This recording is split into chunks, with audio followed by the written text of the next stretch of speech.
3,500 years ago, they first started producing bacon on a large scale. It's believed in Egypt was the first place they did it. I don't think 3,500 years ago they anticipated a guy coming along and wrapping a pork loin around some cheese and some stuff and wrapping that in bacon and roasting it. But if you want to see how far bacon has come in the past 3,500 years, watch this video, check this out, and we're going to cut into this as soon as it rests.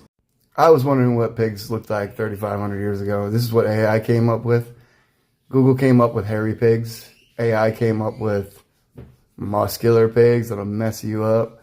I don't know which one is right, if either one is right, but that's what AI thinks. What AI thinks pigs looked like 3,500 years ago. Google thinks they were just hairy pigs.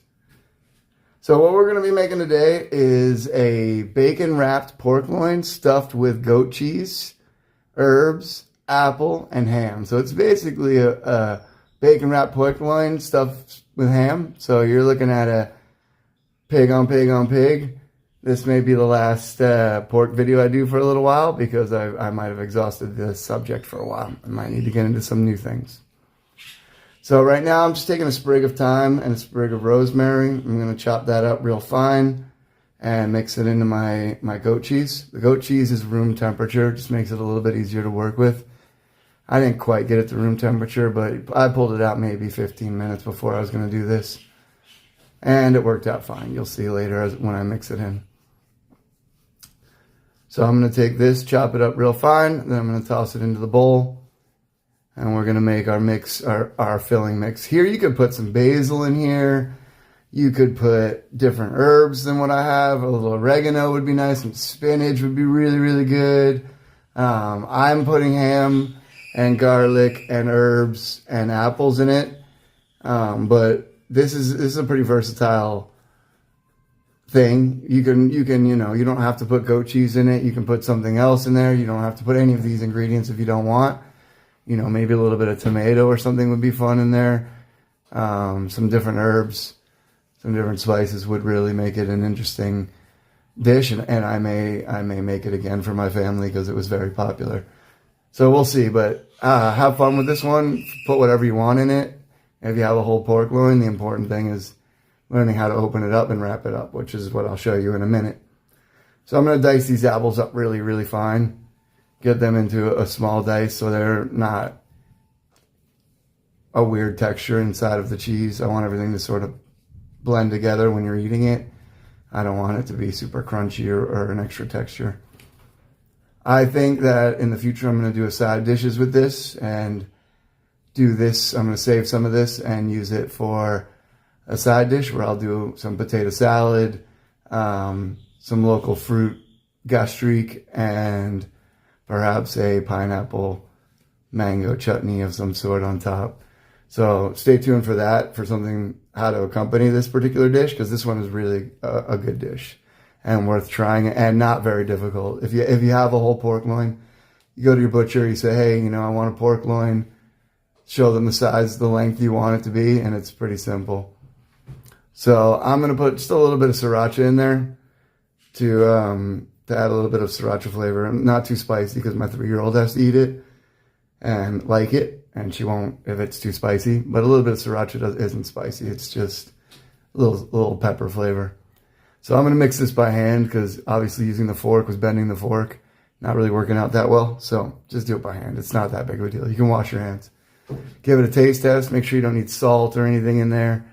And once it's good to go, put it aside and get your pork loin ready. So now I'm cutting 1/3 of this. This is a delicate process. At this point, you're cutting through and you're letting the meat tell you when it's ready to fold over. If you go too far, you cut it in half, you're screwed. So I cut 1/3 from the bottom and now I'm cutting another 1/3 to flip it over again. Again, I'm just letting the meat tell me when it's ready to release.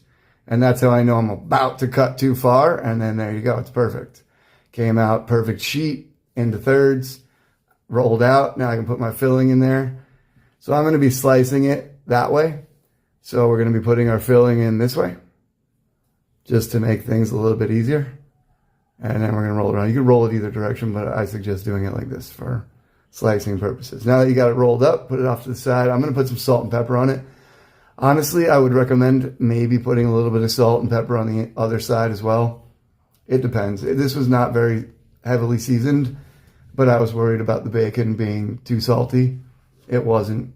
Came out pretty perfect. I could have used a little bit more pepper on the inside and a dash more salt, but it came out really, really good. So now we're going to use the entire bacon package. So this is not a cheap recipe, but it'll feed 5 to 8 people, depending on what you're going to do with your sides and whatnot. I'm going to do 3 pieces of bacon to do my ends. I'm just going to cut and put off to the side. I miscalculated here and put this part on top. You should be putting that underneath those 3 pieces. You'll see I make an adjustment. And if you've seen my meatloaf video, you know how to lay out bacon for bacon wrapping. It's a simple process of back and forth, back and forth. You just want to make sure that your bacon is laid out evenly, not all leaning to one side. Then once you have your bacon laid out, put your roll in there with the flap side up. And we're gonna fold up our sides. This is when I realized my mistake and put the bacon on the inside. This side bacon is to contain the cheese and the filling from falling out of the sides a little bit. It won't. If you overcook it, the cheese will liquefy and just ooze out of it, no matter how much bacon you put there. But it'll help a little bit while you're cooking it to keep the cheese from making a mess in your oven pan and burning and losing your filling. I lost no filling with this. So it came out really nice. As you can see, it's a tight little package. Just going to put it on a tray. I'm going to do this in my toaster oven because it has convection setting, which for me is the best for the bacon. So I'm going to put it on the convection setting at 425 degrees for about 1 hour. Now, I might drop the temperature as I cook, depending on your oven.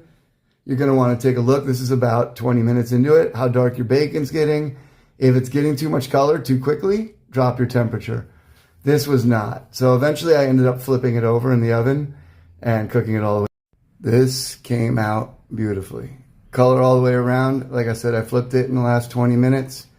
I even hit broil for a couple minutes at the end just to get the perfect color on the bottom. But I was about 1 hour in the oven at 425 in a small toaster oven.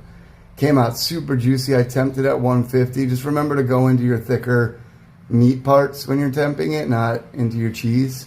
But the cheese was warm and gooey without being liquefied and broken. Absolutely delicious. Crunchy bacon. Great filling. The whole thing was really, really good. Came out delicious.